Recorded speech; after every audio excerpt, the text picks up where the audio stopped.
What's up, everybody? Welcome to Full Draw Friday, episode number 46. Today, we're going to get into a little bit back to normal on the segmented stuff. So when I started doing that several Full Draw Fridays ago, we're going to get back to that. We're going to do the deer activity update, your hunting strategy for the week, kind of. And then I got an article out of North American Whitetail from our guy, Clint McCoy, and then we'll get out of here. So before we get into that, though, don't forget about our partner for Full Draw Friday. And that's Rodney Hawkins. If you guys are looking for your own piece of ground that you want to manage your hunt, or if you got a piece that you're looking to get on the market, Rodney's going to be the guy to talk to. He grew up hunting and fishing in Southern Illinois, and he's now putting that love for the outdoors into selling recreational properties as a land specialist with Midwest Farm and Land. If you guys don't know about them, they're not your average real estate company. They sold over $85 million worth of ground in 2022 alone. I know they're going to be close to, if not over that number again this year. They do residential stuff as well, but their main focus is the recreational properties. So they've got agents like Rodney all over Illinois. They're really a local company with a national reach. For more info on them or anything that might be available, or again, getting your property listed, call Rodney directly at 618-925-3153, and he'll get you taken care of. He's also got his own company called Ridgehunteroutdoors. They currently have products from Radix Hunting. He's got camo dust. He's got Tacticam trail cameras, and he's adding new stuff all the time. So if you're interested in any of that, if you want to keep up with what they're adding, go to their Facebook page. You can send them a message there. It's RG Outdoors. You can email them at rgoutdoors@yahoo.com, or again, just call Rodney directly at 618-925-3153. Don't forget about our social media, Ridge Hunter Outdoors on Facebook and Instagram. We do have a private Facebook group, RHO Podcast Patrons, where you guys can have some input on the show, stuff like that. Our website is ridgehunteroutdoors.com. We've got apparel on there. We've got the scents. We're going to have some food plot seed available again soon, and we're going to add some new apparel, too, I think, coming up. We're going to try to do a fall pursuit line, maybe. So that'll be on there. You can use the discount code FULLDRAW. It's all caps, no space. And you get 10% off of everything in your first order if you find anything you like. Apple Podcast, Spotify, if you're listening there, if you're listening anywhere else, that allows you to do it. Make sure you follow us, leave us a review. That really helps us out. Same way on YouTube. If you're listening to the podcast on YouTube, if you don't, go over there anyway, because that's where we have the Fall Pursuit show. We have some other content available there as well. That's Ridge Hunter Outdoors. Subscribe, like, comment, all of that kind of good stuff helps us out too. So all that said, let's get into a Full Draw Friday number 46.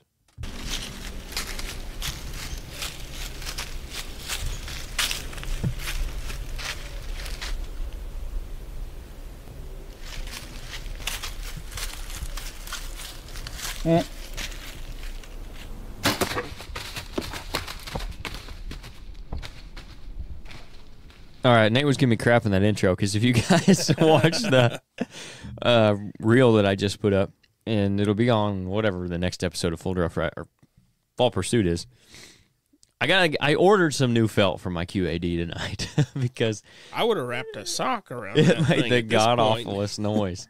But like I said, I didn't have to stop her. She was just instantly like, "Wow, what is that?" Yeah, it's the death screech. I have never heard that before. Yeah, well, it's funny because Dad's old Patriot, when it rolls back, at the very end, the draw stop hits and it goes click. Like, that's a built-in stopper. You don't even have to say anything. You just draw back, you get to your anchor point, it goes click. I mean, if they hear it, you're in good shape. You don't have to say anything. I don't know how that buck that I shot with you didn't hear it, because I don't know if it's quite as loud, but it was loud that day too. Mm-hmm. Anyway, let's get into the first segment here. It's the deer activity update. Like I said, we're going to be back to kind of normal on Full Draw Fridays now. We were just talking about this. Blake, you went and did some coyote calling, and you're going to start seeing the does grouped up again for sure. Like deer in general are going to be grouped up, and they're going to be hitting food. Although right now, usually this time of year, a lot of times you'll see them getting out at like 3:30, 4 o'clock, 4:30 and into the food. But as warm as it's been, like I haven't been seeing that. I don't know about you guys, but They've been laying around still. There's not a lot of reason for them to get up early. When it gets real cold, they go eat to stay warm, partially. So they're up earlier and out. And when the does are out earlier, then the bucks are generally out earlier because they follow them out to the fields. Mm-hmm. But right now, it seems like the bucks, at least on my cameras, they're getting out pretty late still. Maybe that last hour, but even a lot of times after dark. So it's real similar to early season right now. So that kind of rolls into our hunting strategy for the week, which those two always kind of go hand in hand. What the deer are doing is kind of what you need to be doing. If you don't know where the deer are feeding, go do some scouting. Whether that's while you're coyote hunting and you happen to see them out there, or going and driving around in the truck in the evenings. Right now, it should take one evening. Yeah. And that should tell you pretty much everything you need to know. Yeah. Drive around, find out where they're feeding at. And then you got to either be close to the food or close to where they're coming from to get to the food. Depending on how you're set up and what properties you can hunt, where they're feeding at is going to determine where you need to be. I will interject, at least my opinion for recently here. We're super dry, like still super dry. Like still somewhat of an early season mindset in water. Yeah. For me right now. If you got good water, for sure. Yep. Especially if it's on the way to food. Yes.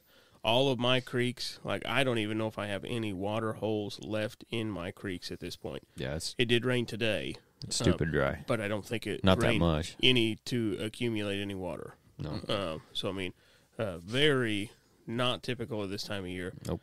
But water, water is just as important as the food for us right here, right now. Yep. And that also makes that green stuff more attractive too, because if you've got like real green wheat right now, or if you had a plot that made it, like probably your inner sanctum plot even, if it's got green in it, they know that's where the moisture's at, so they're going to be hitting those spots as well. It may be a good place to start looking for them. And talking about that, man, there's some beautiful wheat fields right now. It should be, because it's been 50 degrees. Right. It's still growing. Right. So, you know, a lot of guys talk about hunting field edges all the time. Field edges are in the timber. If your only choice is to be on a field edge, like you have no timber to speak of to hunt, or maybe you just have a little bit, if you got just a little bit, I'd back off of it just a hair. Find out the general direction the deer are coming from and try to be back in there. And the reason I say that is the deer have been hunted for 3 months now, and they've been through the 2 gun seasons, and they're all grouped up. So when you see one doe, you're probably going to see 10 or 15 at least. Like you said, Blake, there are 30 out there together. So that's 60 eyeballs if there's 30 deer, and they're so spooky. If you're right there on the field edge, they're all out there, they're all looking around, and they're stopped, and they're there, as opposed to if you're back up in the timber a little bit, they're walking through maybe, and you catch them going through. That's why, if you can, I prefer to kind of be there this time of year. And even on a food plot, like if you can get between the bedding and the food plot rather than being right on it, unless it's one of those real small plots they're not spending a lot of time in. But I think I'd rather be on the travel corridor right now, just because of how spooked they are, how easy it is to blow them out. Because you can clear a field like nothing right now. Yeah. And then if you clear the field, that's just going to set everything back. The buck's not coming out till dark at that point. If the deer might come back, I mean, depending on how bad they're spooked, but if they see you and they know it's a person up there, probably not coming back in the daytime, at least for that day. Yeah. As on edge as they are right now. All of the fields that border us, like everything coming out of my woods, the first 100 yards, they've got it picked over. I mean, I don't think there's a kernel of nothing, corn. I don't think there's a single bean, whatever it might be. Within 100 yards of the edge, I think they found all of it by now. Yep. All mine are walking straight out of the woods, and they're going out there, and they ain't stopping until 150 yards out in the field. Right. Because that's where they've ate their way out to. But it also has to do with them being spooked. You know, they get out of the woods, and then they just want to get away from everything, and they stand around out there in the middle. Yep. And if field edges is the only thing you have, like, or fence rows or whatever, if you can get on some kind of inside corner, if you can find, again, that kind of general direction to travel, you don't necessarily have to be on one specific trail, but if you can find a few trails that come out in a certain area, like, get close to them. But that's what makes it really tough hunting fields in general, but especially right now is, man, they don't come out in the same spot twice real often, especially if there's a bunch of them. And then even that, it makes it tough because your wind, you don't know where they're going to be coming out necessarily, so where do you blow your wind? You blow it over the field. If they get around you and get out there, they're going to spook. If you got trails on both sides of you, they might come out of. If you're blowing it into the wind, into the woods, or if they're coming out of there, like, it's tough right now with the wind, the food availability, and just how spooked the deer all are. It can be done. You can get it done. I mean, I still think if you do have a good food source, that can be the place to be. And you can, especially if we get some cold weather here towards the end of the December or early January, like if we finally get a cold snap, that'll make a big difference on time of day they're moving. But yeah. Also, we should be done with all of the does that didn't get bred or didn't get stuck or whatever, Mm-hmm. you know, all them pretty much should be bred, or well, you know, the second little spike, the little spike in rut activity should be over by now. Yeah. I mean, that should have been a week, 10 days, 2 weeks ago. Based on my cameras, yeah. Because Yeah. I actually did see a little bit of that activity. And maybe we'll talk about that for Yeah. Monday's episode. Maybe Yeah. that'd be a good thing we could talk about is the whole debate around the second rut thing, because I've been seeing a lot of stuff on that. But But yeah, I think that would be good. But you're right. I think it's it should be winding down. I think. There'll be some yearlings maybe that, if there's big yearlings, like early fawns, maybe they get bred in late December or January. I'd seen that in February firsthand for sure. Before there was right at the 1st of February, I think it would have been 2015 because I think the buck got killed in 16. Yeah. But I think it was a spear buck. I specifically remember driving, and he crossed the road in front of me chasing this fawn, and that thing stopped, and he just almost got up on it before it took off running. I mean, it just about happened, and it was right there in the road ditch, you know. As I was driving, I had to stop for him. Yep. And surprised the heck out of me, but that's what it was. As some of the biggest fawns coming in. Yep. No doubt. So that should be over for the most part. Yeah, the second rut, whatever you want to call it. Yeah. I think it's right back to late season feeding pattern now. Yep. And late season bedding too. I mean, Yeah. there's a difference between where they're bedding early season generally and late season just because of the cover. Yeah. The cover that's available and the cover they need. Yeah. And we've talked about that before, like the difference in winter thermal cover versus their summer thermal cover versus even early season. Like, for one, there's not near as much cover left as there was. And for two, again, when it does get cold, even now that's not real cold, they're still out in there that wind all the time. They're going to try to find somewhere that's a little shielded from it. So those kind of places you're going to want to be between. If it's cold where you're at, thick hillsides. Yeah. Yep. Any kind of cedars, pines. Cedars. Yeah, I knew it was coming. Pines. I wish I had that Recorded. Yes, because I would hit that button all the time if Yeah. I had that on a soundboard. And Cedars. And you know that guy ain't never going to hear it. Exactly. Yeah, there's no chance. Oh, well. Yeah. So anyway, hopefully that's your that'll help you guys out if you're still hunting, if you're still getting after it this week. On to the magazine segment, which this one's out on North American Whitetail. It's our buddy Clint McCoy. You guys ought to go check out the podcast that he's been on because he's been a great guest for us. And he's always got good insight on stuff. But this one I thought was interesting because we've talked about it some. It just basically did an article on saddle hunting. It's called Myth or Merit, or at least that's the big thing. He says saddle hunting has been around for decades, but in recent years, the mobile deer hunting tactic has exploded in popularity. The question is, does saddle hunting live up to the hype? And basically, he goes through and he talks about a lot of these myths and stuff that he's gone through, learned, I guess. Safety, he's got a learning curve in here. He's got limited use, physically taxing, athleticism, saddle hunting is expensive. He goes on all that stuff and basically is saying, like, those are the reasons a lot of people will give for not using them, and this is why he thinks that it's not necessarily there's not really merit in that stuff. Now and he's a private land guy, so he's using them some on private land. We've messed with them. Well, Blake, you messed with one there for a little bit. I've messed with one a little bit at a show, maybe. Never put one on and been in a tree with it. Every time we talk about saddle hunting, and really, if you guys need to go read the article, because it's a good article, I'm not going to get into it all because, well, I'm actually not going to get into any of it, but I thought it was a good conversation starter anyway about the saddle hunting thing because it is such a fad right now. But I've never heard anybody that uses them say they don't like them, and I don't know if that's because they spent so dadgum much money on them and they don't want to hate them, or because it is a fad and they don't want to go against the grain, or if it's legit that they're just that nice. Oh, obviously Clint uses one. Austin Stone from Tactical Approach uses one. He loves it. He does classes, like when he does his workshop stuff which reminds me, don't let me forget about that when we get done here. Mm-hmm. But he kind of adds in a little bit of saddle stuff when he does that as well. But like even Clint talking about your physical limitations and stuff, like I have many physical limitations. that's what he Where said would in, you like to start? in his article about not being athletic and having he called it a robust waistline is what he worded it. That'd be a great way to describe it. But even was it Easton? No. Someone else was telling us about a bigger guy using a saddle and not having a problem with it. Alex. Maybe it was Alex. Yeah. The board. Yeah. He said they got guys that ain't got no problem. Mm-hmm. Now, my ladder stand and hang-ons, they never done me wrong. So here's where I was going to go. That's where I'm at. I don't know. Clint talks about the expense, and then if you already have all these tree stands and whatever, it kind of balances out, which, okay, if you can take one saddle set up and sit in all these places.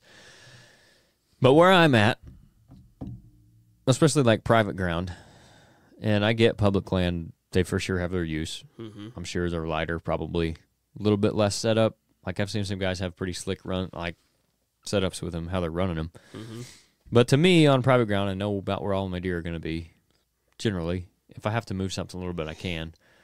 But I like my hang-on stands, like those Radix stands that we got, and the ladder stands. Go put them up. I know that's where I'm going to want to be. Leave them. I don't have to carry anything in but my bow and my backpack. And I'm good. I don't have to get in terribly early to set up. Like, I'm getting in breaking daylight a lot of times, like 30 minutes before, just to have enough time to set up the camera, and that's it, which is really nice. Yeah. But I don't know. I mean, I kind of know your guys' thoughts, but I was curious, especially with you after trying that one on a little bit. Like, I just don't know about them still. Like, I'd rather just get in there as quiet and quickly as I can, not ding around, less scent, less noise. With the way all of us are doing things, 30 seconds from the time our feet leave the ground, we can be comfortable in a tree stand, you know, and minimal work. Yeah, I sweat enough as it is, like, bad Exactly. enough. Like, I don't want to put myself through more sweating. Yeah.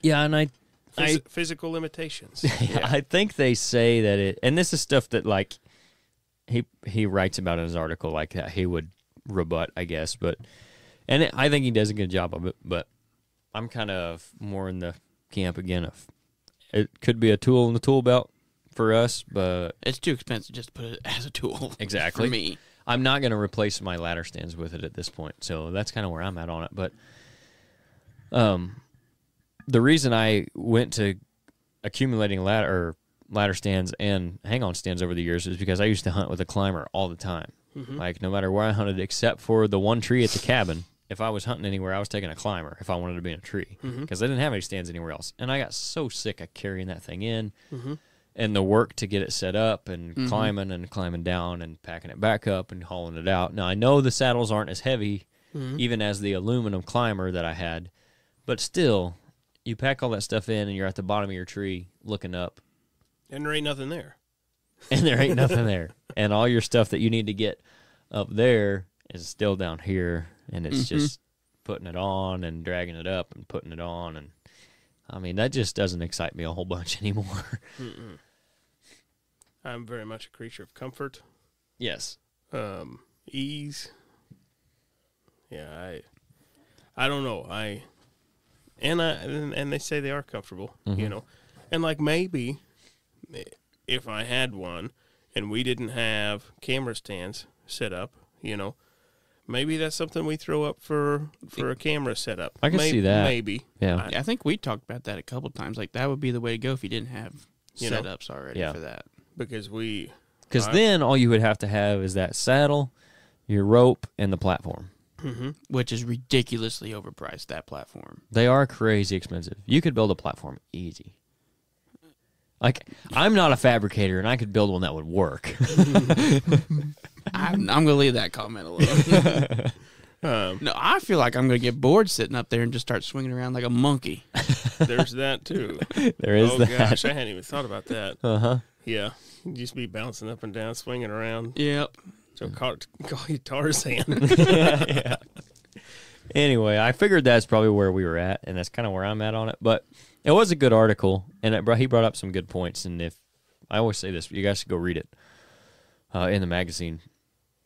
And I obviously respect Clint's opinion on stuff because he's a cool guy and he seems to know his stuff. So it's not something that I'm going to say never, and I would definitely try it. But like at this point, if someone wants to give us some for free so we don't have to pay them, I'll try it out. But Exactly. I'm not going to spend $750 or $1,000 on the setup just to try it. And like same way with tree stands. There are some stands out there that are $800 for a single stand. Yeah, that what is it? Novix ladder stands at $800. and you can't even move that everywhere. No, that's that's like ridiculous. At least with a saddle. Okay, if maybe say you're transitioning from the climber to something else, and you don't want to buy a bunch of hang-on stands, or you still want to have some mobile aspect to it. Okay, I could see spending the money on a saddle versus 6 to 10 hang-on stands, right? Mm-hmm. Yep. Okay. Yep. But because you can move it around and hunt all those different spots. Yep. But I am not taking down a 20-foot ladder stand and putting it back up, carrying it out. No. like a crackhead, and carrying it back in every time. It just ain't happening. No. So that to me, that is even more ridiculous than the saddle thing. But they are crazy expensive, and I think it's partly, and I don't blame them. The companies are capitalizing on the fad. That's a business, supply and demand. There's a ton of demand for them right now. Guys seem to love them. I don't know about them still. Yep. I would try one, but I still really like my Radix stands. Mm-hmm. And this is the first year we've been using those, but Yeah. they're pretty comfy and they're solid. Oh, yeah. Like that thing is not going anywhere. Yeah, I feel safe in them. Yeah. Good sized platform. Yep. Feel real safe in that blind. Yes, absolutely. Oh, That's man. even better. I killed that deer I killed that we were talking about the QAD thing. Mm-hmm. That was my first deer I think I've ever killed out of a blind, let alone an elevated blind. Yep. I don't think I've ever shot one out of one before. And it felt great, didn't it? That was awesome. Great.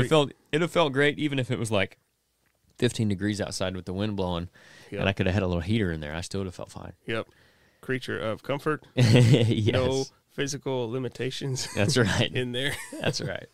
Anyways, that's all I really wanted to cover for the Friday episode. So appreciate everybody tuning in, and be sure to tune in for Monday's episode too, because we'll have a good one for you. We're going to talk about, we just kind of mentioned it there, we'll talk about the second rut thing a little bit, maybe some other stuff we'll get into, and then that'll be that. So make sure you stay tuned for that one as well. Appreciate everybody tuning in.